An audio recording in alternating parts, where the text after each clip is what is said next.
మాతృదేవో భవ. మానవ దేహం అనేది కేవలం పంచభూతాల కలయిక మాత్రమే కాదు, అది అనంతమైన శక్తి నిక్షిప్తమై ఉన్న ఒక దివ్య నిలయం. మన వెన్నెముక ఆధారంగా వెలిసిన శక్తి కేంద్రాలనే షట్చక్రాలు అంటారు. ఈ చక్రాలు మన శారీరక, మానసిక మరియు ఆధ్యాత్మిక స్థితిగతులను శాసిస్తాయి. వెన్నెముక మూలం నుండి శిరస్సు వరకు ప్రవహించే ప్రాణశక్తి ఈ కేంద్రాల ద్వారా ప్రయాణించినప్పుడు మనిషి సామాన్య స్థితి నుండి దైవత్వానికి చేరుకుంటాడు. ఈ అంతర్గత ప్రయాణమే యోగ సాధనలోని పరమార్థం.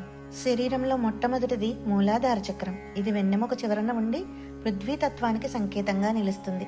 మన మనుగడ, భద్రత మరియు స్థిరత్వానికి ఇది మూలం. దీనికి అధిష్టాన దైవం గణపతి. ఇక్కడే కుండలిని శక్తి పాములా చుట్టుకొని నిద్రాణమై ఉంటుంది. దీనిని జాగృతం చేయడం వల్ల జీవితంలో భయం పోయి అచంచలమైన ధైర్యం కలుగుతుంది. దీనికి పైన జననేంద్రియాల వద్ద ఉండే స్వాదిష్టాన చక్రం జలతత్వానికి ప్రతీక.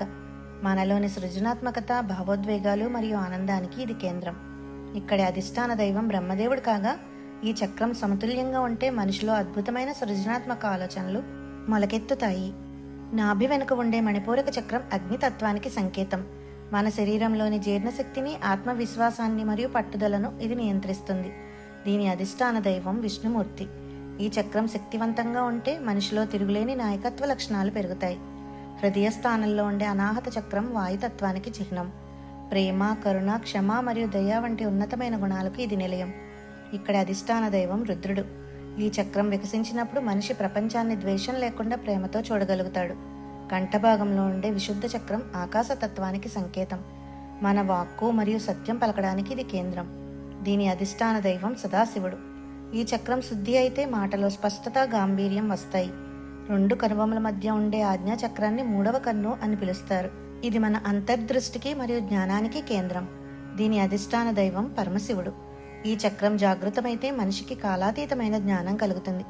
చివరగా తలపై భాగంలో 1000 దళాల పద్మంలా వికసించే సహస్రార చక్రం ఏ తత్వానికి లోబడని పరిపూర్ణ స్థితి. కుండలిని శక్తి 6 చక్రాలను భేదించుకుంటూ ఇక్కడికి చేరినప్పుడు సాధకుడు పరమాత్మలో లీనమవుతాడు. దీనినే మోక్షం అంటారు. మన శరీరంలోని 72,000 నాడులలో ఇడ, పింగళ, సుషుమ్న అనే 3 నాడులు అతి ముఖ్యమైనవి. కుండలిని శక్తి మధ్యలో ఉన్న సుషుమ్న నాడి ద్వారా పైకి ప్రయాణించినప్పుడే మనలోని దివ్యత్వం మేల్కొంటుంది. శ్రీచక్రంలోని బిందువు ఈ సహస్రార చక్రాన్నే సూచిస్తుంది. ఈ షట్చక్రాల గురించి తెలుసుకోవడం అంటే మనల్ని మనం తెలుసుకోవడమే. బాహ్య ప్రపంచంలో మనం వెతికే శాంతి, శక్తి అన్నీ మన లోపల ఉన్న ఈ కేంద్రాల్లోనే నిక్షిప్తమై ఉన్నాయి. క్రమశిక్షణతో కూడిన సాధన ద్వారా ఈ చక్రాలను సమతుల్యం చేసుకున్నప్పుడు మనిషి శారీరక వ్యాధుల నుండి, మానసిక ఆందోళన నుండి విముక్తుడై పూర్ణత్వాన్ని సాధిస్తాడు. జై శ్రీమాత్రే నమః.